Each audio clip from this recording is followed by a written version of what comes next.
Hello,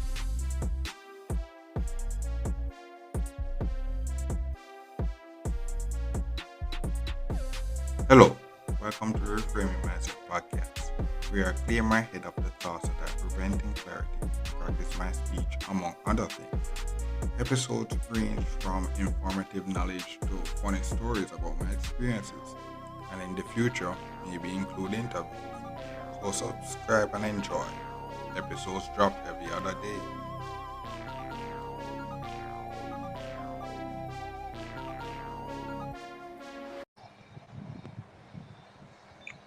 Okay, welcome. Welcome.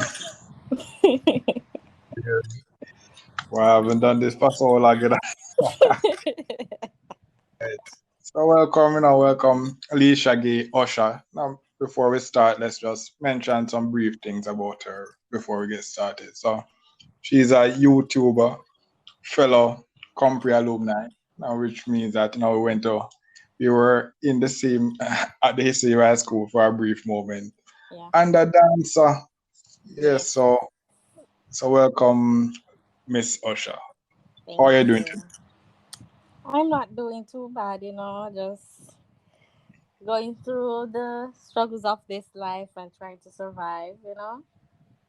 Yeah, man, understandable. But welcome to the Reframe Mindset podcast. So let's get into the interview.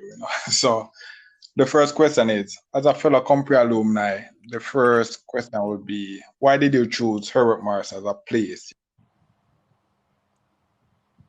I didn't choose Comfrey, Comfrey chose me. But for real though, I actually wanted to go to Multalvernia as Herbert Marson was like my third choice.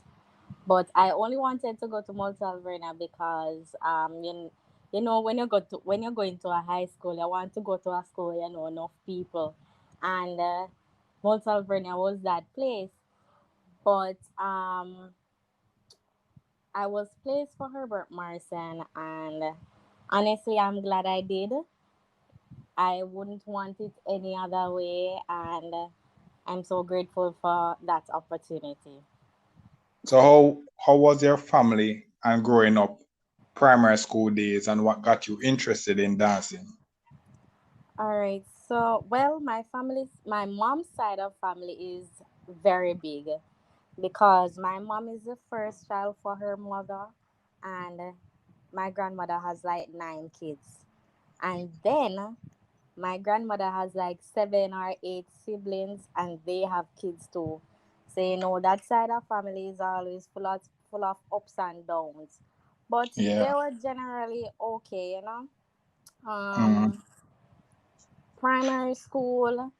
All right. So basically, my mom was a lady that always moved. So I went to two primary schools. I went to Anchovy Primary, which I did from grade 1 to 3, and then I went to Barracks Road from grade 4 to 6. What got me interested in dancing? Really and truly, I just always have been dancing.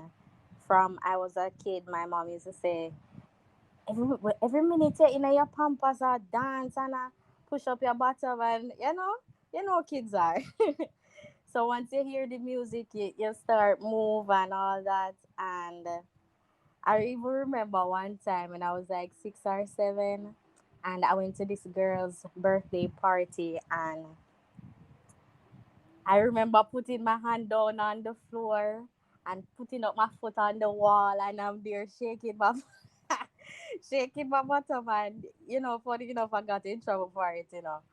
But yeah, I've always been a person who been dancing. Primary schools, I danced for sport fun days. They would have random competitions, so I would dance same way. So basically, you can say I was born for this.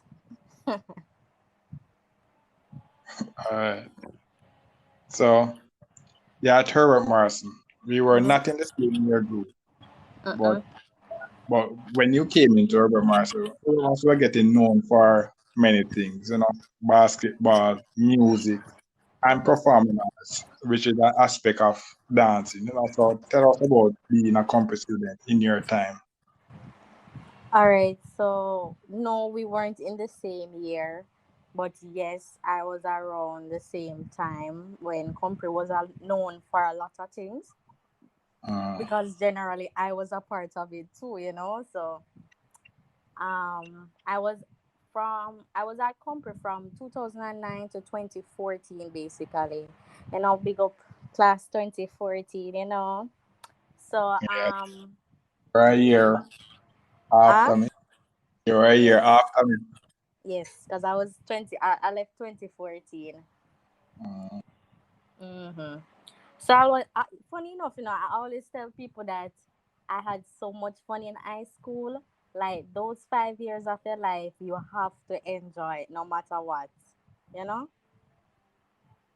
So even though you want to do, you want to study and pass all the exam, you want to this, you want to that, ensure you enjoy yourself while you're doing all that. So I was a part of I think four clubs, or probably a bit more, but the four that I can remember right now, I was a part of Maths Club, 4-H, Dance and Drama Club, and one time I was in the junior netball team. So pretty much that's all the club I can remember right now. I remember in 4-H we changed. We basically allowed students, like 4-H wasn't hot, but after me and my friends went into that club, we made a difference with that club because that club got popular after a while because students started to wear their uniforms, they started to go on trips, they went into competitions. It was a whole vibe. And from maths club and all of that, we had, when it was Valentine's Day, we were that club, so we get chocolate balloon, chocolate in the balloon, and get students to come and get it and buy for persons who they love. It was a whole vibe, honestly. And for dance and drama club, I've been in it from like grade 7 to 11. Yeah, so I normally do like JCDC with them, and Compre normally has this cultural event called I Stedford. I usually dance there for every year, except in grade 11 when I was trying to focus more on CXC, and so I didn't really. welcome back. Okay. Thank Yes. you. Where you finish off was around 11th grade, where you said you didn't do much dancing because of CXC. Yes, I can continue there. Yes. So as I was saying, in 11th grade, I didn't get to do I Stedford, which is a cultural event that company normally have. And Mm, because I was trying to focus more on CXC and passing and getting all what needs to be done, yeah. so yeah, that was pretty much it. But um that period, Herbert Marson was known for a lot of things, and I am very grateful I was in that batch and at that very moment. Say did they do sixth form No, at I River did not. Mars. Alright. I left in the 11th grade. Let's talk about the extracurricular side. How was the school life? What was the Talk about the extracurricular side mm-hmm. of a school life. So, what was the normal school life? How was that for you? Can you sum it up in a short term? All right, so it was full of full of ups and downs. I was a popular student because a lot of persons know me because I've been in the different clubs. So I really didn't have much of a problem. You had girls that there was this girl one time that wanted to try bully me, but because when you're a short, slim person, everybody wanna try and pick on you. But I was already known to be a loud girl, and even though I was small, and So no Yeah. one would really pick on me or anything like that. But you had persons that wanted to try, but and it was a group of us that walk. We're still friends, best friends up to this day. So it was like what, five of us, six, seven of us that walk. So Yeah. yeah. But So, okay. it was an experience. Trust me, I wouldn't want it any other way. All right. So basically, we're finished with company now. So, Hmm. and you eventually went to Edna Manley. So tell us about the period from Compre up until the decision to went to Edna Manley. What was the decision up to then? Did you choose Edna Manley as you left Compre, or was there steps to that? All right, so actually, I did not choose Edna Manley right after Herbert Marson. Edna Manley was like not even on my mind, to be honest. So life after Compre, I pretty much was trying to figure out what I wanted to do, right? But Yeah, so my mom at the time, my mom had a small shipping company, so I worked with her for a year. While I was working with her, I was like sending applications to Archos NTA, that's Kenilworth campus, because my yeah, mom my mom liked the idea of being a all rounder person. So I sent application to there because she's like, oh, it's good to have a skill, blah blah blah. Our parents are. So hmm, I did do that, and I got accepted there for multi-skill villa and other properties, which was a level one or level two, one of them. It's a level one or level two, which consists of like front desk, housekeeping, food and beverage, food prep, right? yeah, So after I got accepted there, I think it was a year or it was either 18 months.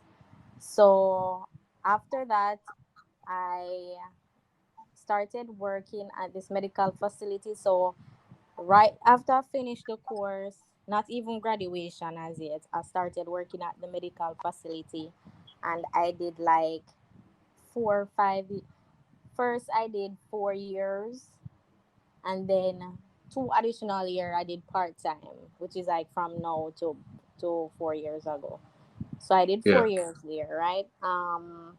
But in the meantime, while I was there, the 4 years, I was like, I can't stay here any longer. I need something to do. I need to decide what I'm going to do with my life. So I usually dance on a Saturday at Nats Complex. I was a part of a performing arts club, Carmen's Performing Arts Club, and hmm, that's pretty much what influenced me to go to Edna. You know.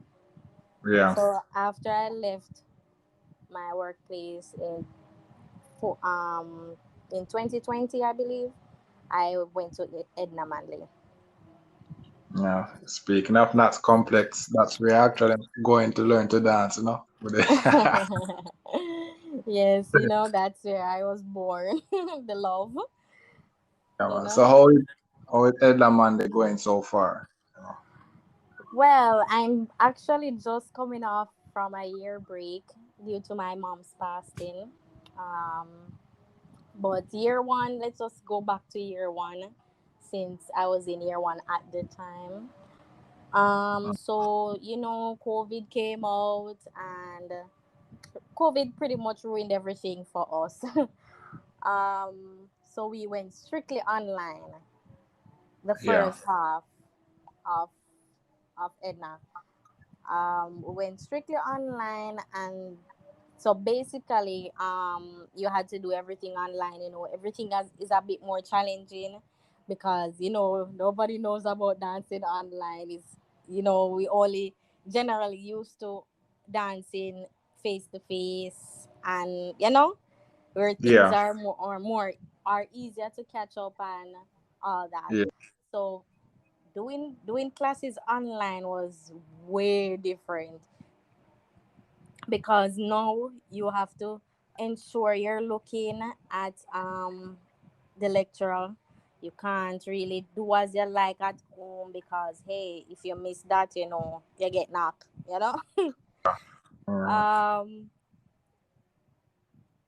Funny enough, though, people think when you go to Edna Manley, you only do what you desire to do. For example, me, I was auditioned for dancing, right?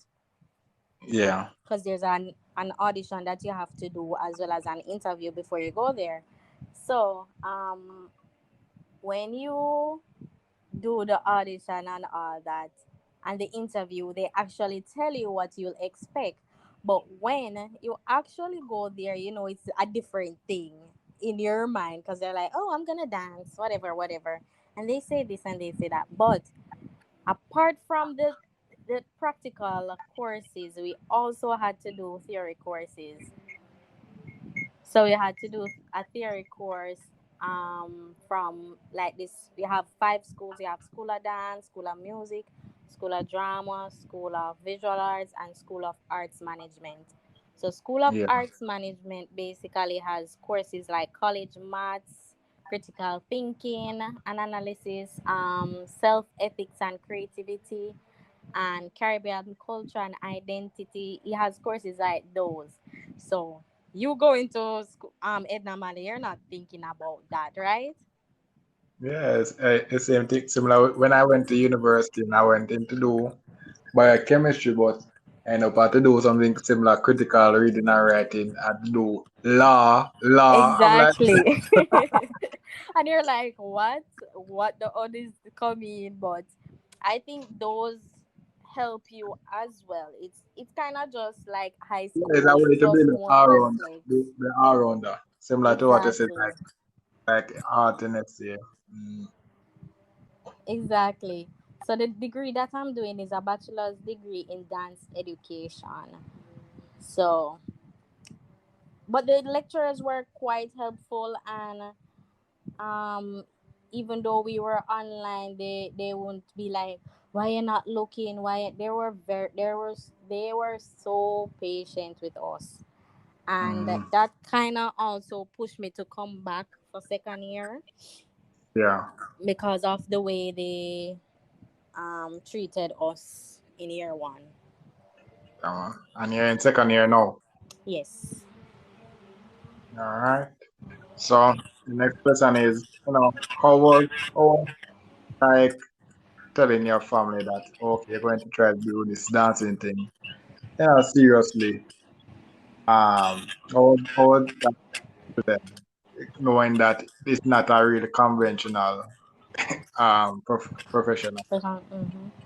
and maybe I don't know from your side. All So right. So what's the thing is, when persons don't not familiar with that feel, yeah, they would normally like say certain things because hey, I'm just seeing, I'm not really in that career path or feel mm, to know that, oh, that's what happened. That's interesting. I never knew that, or But yeah, the only person really that had a say in what I was doing was my mom. And she was always supportive in everything I did, even when it didn't make sense to her. She would mm, just We would just talk about it and we reevaluate. So that yeah, wasn't an issue for me. Even now that she passed, I will still do what I told her I'm gonna do, and it's something I love. And she always said, "Do what you love, and yeah. live for yourself. Don't live for people." So I will surely do what I have to do and All right, get what I need to get done. yeah, man. So so you and I both know, we grew up in the same country and all. So the basic whining and all those stuff. So what is that? What is the difference between that, that the average woman or such will be doing, what you're pursuing? Well, just the winding up is basically our culture. It's Yeah. dancehall, and dancehall is actually a huge part of our culture. Mm, Funny enough, it may not seem popular or appealing, but overseas we are known for it, and the international people, they love it so much. However, the difference with it and at Edna is that we are taught about basically technique, posture, like for our practical classes, generally speaking. Um, you learn about posture. Like, for example, in ballet, you have to point your toes, you have to keep your back upright, Yeah. all that stuff. So, and funny enough, dancehall is a part of our course there. So they teach you dancehall at Edna. So it's like a watered down version or the real the real thing. It's mostly like the real thing, like Willy Bongs, and I'm Mm, assuming that because I haven't reached that year as yet when you learn those type of courses. But it's yeah. kind of your choice. But if you look in the street girls and all of that, how they're doing, you're not seeing them. It's mainly, as you said, it's mainly the winding up and all that. But as you can see now, dance is getting more engaging. Like the bongs, what the man ding dong do, it's getting more engaging and versatile. So yeah, Yeah, man. Edna really teaches I'm about in this technique. industry now, and I'm learning some move. So Yeah, Edna is really about technique and um showing you how this is actually done than what you probably see in the streets, and it's a yeah. whole difference. It's a whole difference, trust me. So someone listening now that is not really a good dancer or is not interested in really learn to dance. Give them a reason why they should kind of reconsider. Yeah, you don't have to be a professional to want to dance, and that is most adults downfall, because Mm, what I realize, almost every adult wants to do something after work. You want to do a dance, you want to go to a dance class or a fitness class or something, they want to be a part of a club, or just yeah, something to stay fit, or for themselves or for them husband. yeah, But I suggest you guys just do a leisure activity most most people shy away from, simply because of like insecurities, like, oh, I can't do this, I can't do that.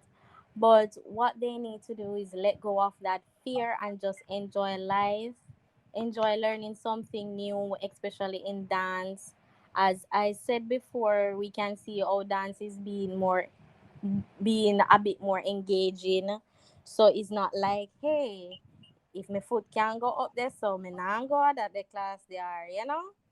yeah, So I just urge everyone to let go of, do something that is outside of the box, and just enjoy life, because life is short, and I'm sure we all can testify to that one. yeah. The pandemic teach a lot of people that. Exactly. You never Yeah, know. And I think yeah. So people you need learn to like be more open minded yeah. of these things as well. Mm. So like you learn gospel dancing too, like for the Christian people them that they would not want to really do the dance, but they want to learn to dance as well. Well, at Edna, we you basically we have like four main courses that we do for practical. So you have like ballet, modern, folk, and there's another one. Um, oh, you have jazz as well. But as the Mm. year go on, you go to different, you step up another level. So even though you come like year one, you start first semester in ballet one. In year two, once you pass those course, that course, then you move Yeah, on to ballet through two. in semester 2, and then second year you go to ballet 3 for first semester. So it really goes up, Yeah. you know. So Mm. really, you don't have to, if you don't, if you're a Christian and you're like, hey, I don't want to do that, you can just tell the lecturer and you simply don't have to do it. There's no harm, but just know that your grade wouldn't reflect as how you wanted it, because you don't want to be a part of that, you know. Yeah, man. Mhm. So, like, what opportunities have dancing opened up for you so far? Well, it has opened a lot of doors for me. Some that I've turned down because I was too young, and others for other reason. So, some of the doors that opened for me was basically being a coach at a competition. I was allowed to teach other students. Um, dance at hotels, concerts, you know. Yeah. Those are the main things that I would say. Okay. So So there's a lane for dancer. There's a lane. I can I can say yeah, there's a lane man, for. definitely, because once you're in the field, then you can understand what is it about, um, the audience, all that. So, what monetary value do you think being a dancer offers in Jamaica? And you decided that you're going all the way in. What gaps have you kind of seen so far in industry that you think can maybe ensure maximum dollar? Because not everybody in Jamaica want to make money and such like that. So, be that you going doing it professionally, eventually you may want to get paid for your efforts. So things like, do you think there's a lot of dance studios in Jamaica? And do you think that there are people in Jamaica willing to pay to learn to dance, from your opinion, All based right. on what you are? Mm-hmm. All right. So it does have some form of monetary value. I believe once you've done enough marketing and you have a certain amount of people willing to come to your classes, then you should be good. Um, sometimes it's good to have a plan B. Mm, So, for example, if you know that you have like a dancehall class that starts at 1 to 3, yeah, because it's a flex, most dance profession is a flexible thing. So you don't stay like a 9 to 5, like a 9 to 5, you'd be at work all day or whatever, right? yeah, But in the dance profession, our dance world, like you would say, you just come in for a certain time, you do your work and you leave. You get, some people may you get paid per night, per week, or what it is, right?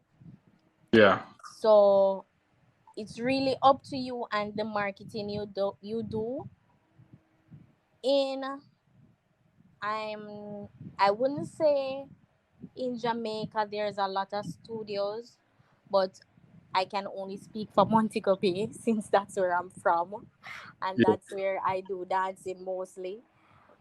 In Montego Bay, I know there's about like 3 studios, which that is definitely not a lot. yeah, Um, I'm basically doing what I'm doing because for Montego Bay, because I know they have quite a few activities there. It's, let's just say Montego Bay is boring, right? mm, Because there's not much to do really. So the studios is not a lot, as I mentioned before. There's only like 3, and yeah, I think people are willing to pay money for dancing.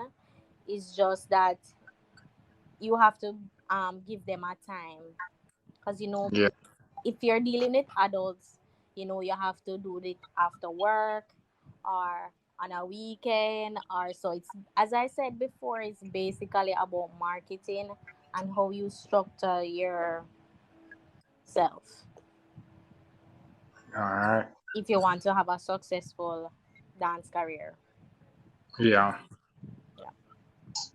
So what's the biggest dancing you ever dancing performance that you have ever done? Like about how much people were in the audience and what were your emotions going into the performance and the feelings coming out of the performance? Oh Lord. Um I've been to a lot of a lot of things, performances where it's a lot of people. So I can't really pinpoint because I've been to JCDC where we went to Kingston. I've worked with hotels where their auditorium was filled with guests. Yeah. Um, you have hotel, other parts of the hotel where you dance and you see a lot of people as well. There was one time I went to a JCDC festival. I think it was Jamaica 50 or no, it's not that long. So I think it was Jamaica 50 something. And we had to dance at Harmony Park.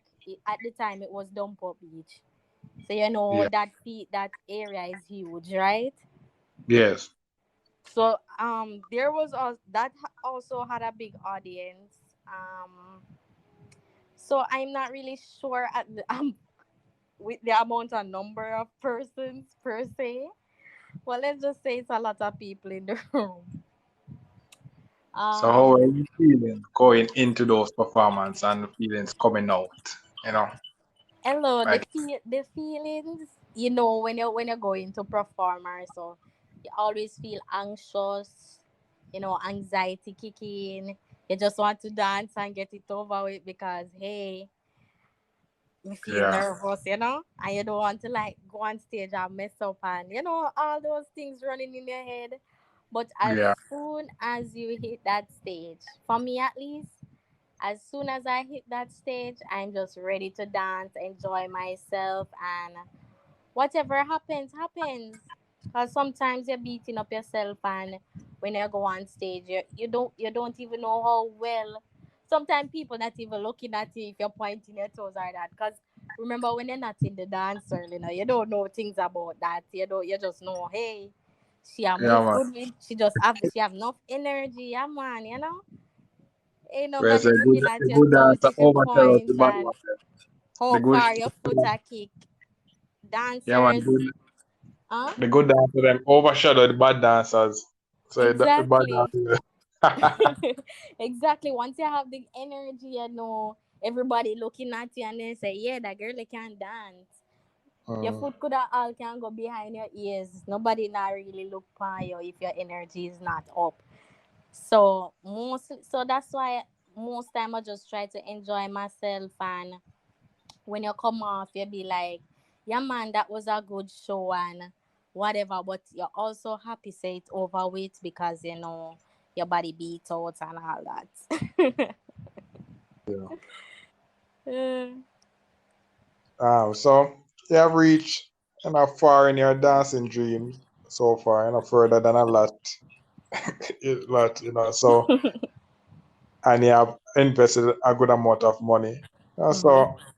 So far, what have you learned for someone just starting? What have you learned about what will it take to really reach this dream? The dream to becoming a professional dancer. Like how much money you think are investing? Where should I go to learn? How do I get started? Yeah. All right. So the first thing you have to have patience because when you're dancing, you can't even compare yourself to other persons as well because everyone's journey is different. Mm, So you'll have that girl over there.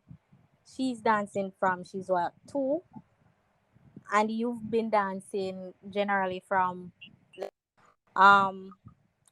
So so yeah, you have that girl that was dancing from 2 years old, and then you have me that's dancing from 2015 or since I was like 17, 18. There's no way you can compare yourself with that person because, hey, her feet reach all the way behind her head and yours is just probably like 90 degrees. And you're like, hey, I feel so terrible. And but as I said, everyone's journey is different. So patience, you have to be patient with yourself. You can't compare yourself with anyone, and you have to love what you're doing, because sometimes dance can be very challenging in terms of your body not doing what it wants to, your body not doing what you want it to do, and it's doing something else, and you get so frustrated you be like, I'm over this. It happened before, right? Yeah. So you're like, oh, my body's not doing it, it's not breaking it down faster than how I expect. And look at that person, she just thought and she already reached this. So you cannot, there is no way you can compare yourself with other people. You had asked something before about investing. Yeah, like how much money if you think this dream would kind of, it take. Just to, All right, if you are, for example, at Edna, let's just say for dance education, the program I'm doing is like 400 plus thousand, and that is mm, just 1 year, and it's a 4 year course. So it's a lot of yes, investment. yeah, that I Yeah, invest. yeah. So if you're doing dancing, it do take a lot of money. It has to be something that you're willing to put your foot forward and say, hey, I'm gonna do this, and it is something I want. It doesn't make sense you start and then stop, because if you stop, that's a lot of money down the drain Mm, when you could be doing something more important if that's not something you want. yeah. So what other skills are what are you doing now that is kind of helping you on this dancing journey on now? All So what right. are Mm-hmm. All right. So apart from going to Edna, I do run my mom's shipping company. That's Leisha's Enterprise. Yes, no can link me up if no want internal shipping of goods. So I do that part time apart from being a full time student at Edna, and because my mom was the one that normally pay for my school, send me money, all that. But now that she's no longer here, I have to basically try and help myself, right? yeah, I also do customer service at a medical facility part time, the one that I used to work. So I do that mm, part time, but that's pretty much just in the summer. And as I said earlier, I'm an all rounder. So if dance doesn't go as planned, then I can always become a chef. I can do front desk at any other place or what, until, but I am positive I will be successful in my dance career, yeah, you know, because mm, I'm not just planning to be a dance teacher only. I'm planning to do other stuff but pertaining to dance. So it will be like plan B, plan C, yeah. Like a dance enterprise you're thinking about. basically. Oh. So yeah, so I see you have a YouTube channel, a TikTok account, what really got you interested in starting these things and how has that been going? All right, so well, at Edna, you had to like upload your video assignments to YouTube, and Mm, That's pretty much what got me into uploading on YouTube. I'm like, hey, since I'm uploading work, schoolwork on here, why not Mm. just put up things that people would love to see, especially doing a dance degree, being a dance major in college. People would want to see what you're doing in college, right? Because hey, as we had mentioned before, when you go to college and you're doing a dance major, you don't expect to do theory courses. You're just thinking, hey, I need to do practical alone, right? Yeah. So I wanted people to see that part. And for TikTok, really, I started doing TikTok for myself, really, because school can be stressing when you have to be when you're marked for technique and all that. While on TikTok, nobody's marking you for technique. Excuse me. You just let go yourself. You just do whatever, you know. Yeah. So it was mainly for the fun, honestly. So it's not any really deep reason why I started those accounts. Just to share what I love as per usual with the world. Yeah. Um, they have been growing. I'm at 274 subscribers on YouTube. Um, Follow my YouTube, Leisha-Gaye Usher, subscribe. And then on TikTok, I have like 1,343 followers with like 10.1K likes. Yeah. Um, and the numbers are small, but I don't really do I don't really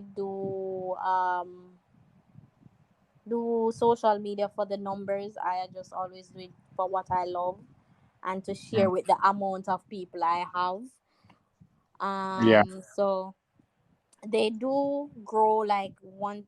I remember one time I did a random dance on TikTok and it got viral and it allowed me to get more followers. So basically, sometimes I'm not even like, hey, I have like 50,000 K on whatever, you know? I don't do Yeah. that. I just do it for the love. Sometimes even on Instagram, I have more followers on Instagram and views. And when I put up dance videos, all I do, I just post it and leave, half of the time. I don't Mhm. really check numbers like, oh, let me see. 20 people watch it now, 50 people watch it now, 60 people watch it now. I definitely do not do that. I just post and leave, and then I will see the notifications coming and whatever. What I just do it for, just for the love. I don't really do it for anything. Yeah, man. So, the next question is, how long you have been dancing now? And since since you have been since you start until now, are you still kind of passionate about the dancing? Like, has it grown or wavered over the years? All right. So if we're being logical, I would say I've been dancing for 7 years. So Mm. that's like professionally, that is. um, because when you're not a professional dancer, it's not as complex as just regular dancing, Yeah. right? But as soon as you become a professional dancer, you have to learn different genres in dance. You have to learn the technique that's related to it. So, as I said, I would say 2015, they normally say it takes 10 years to make a dancer. That's something my lecturer always say. But yeah, I would say I'm still passionate about it, even though I had this small gap that allowed me to take the year off. Mm. But yeah, I'm definitely still passionate about it, and I even have people waiting on me to go to my class and just to be a part of my dance journey and to Yeah. share what I have thought I've been taught at Edna with them. Yeah.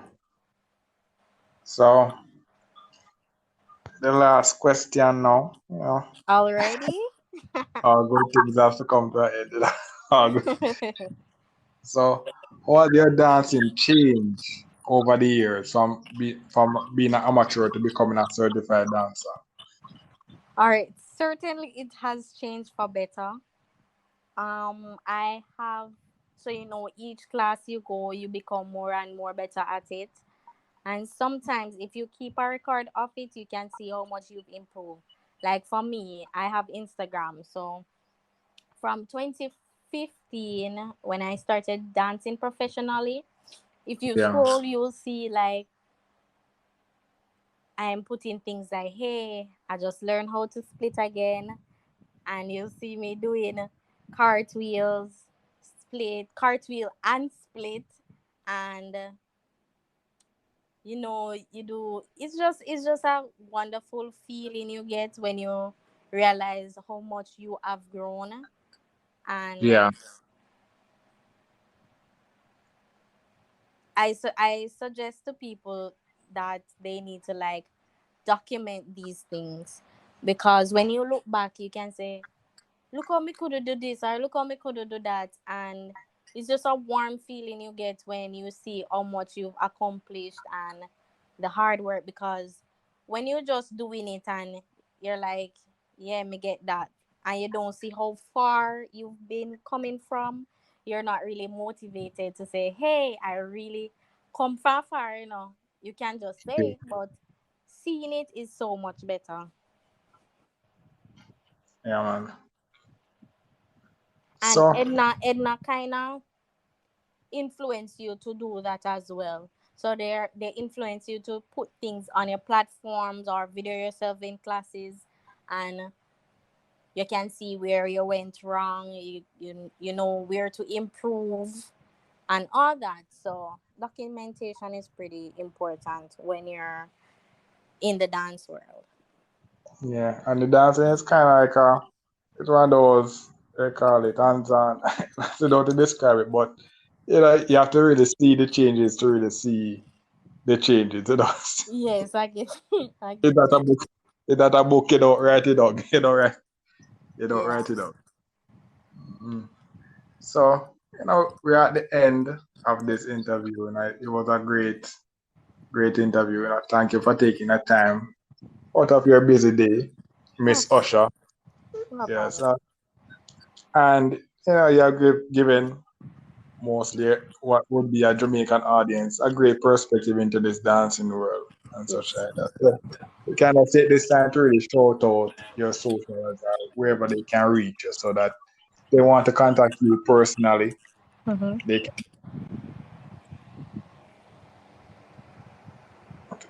So you can take this time to really mention those. All right, so thank you for having me, guys. My Instagram is Usher_boo. So that's USHER.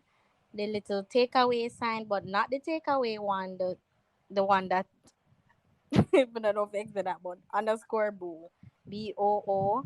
And then my TikTok is Leisha Usher. So LEISHAUSHER. And that is also my Twitter handle. If you want to get me on YouTube and see how the journey is going at my school, with my life, just my overall journey on this planet, you can subscribe to Leisha-Gaye Usher. That is LEISHA hyphen. That's the takeaway sign. GAYE. And the last name USHER. And that's pretty much all the platforms I'm on right now. All right. Thank you for coming on, Miss Usher. I hope you have a great rest of the day. Thank you for having me. Have a good day as well. Yes, man. Bye. Yes, later. Well, this is the end of the episode. Thanks for watching and look forward for the next episode. To support this podcast, go to anchor.fm/cssb/support or become a sponsor for this episode. If you have a product that you want to have more exposure, DM me on the Instagram page, Reframing Mindset Podcast, or on Twitter at ReframingP. Either way would help. Thank you regardless for listening, and here's a preview for the next episode. This is basically the end of August update, because we made to the end of August, and this ending is a pretty chill because although a lot of unforeseen things happened this month, somehow, some way, I actually feel kind of relaxed now, and I feel pretty relaxed. But this month had me work doing more than the usual, and having weird sleeping schedule and such like that. Not weird, but not weird, but it was odd. It was odd. Yeah, but right now, as I'm talking, ended pretty chill, pretty chill. I'm pretty glad how this month ended out. Although a lot of things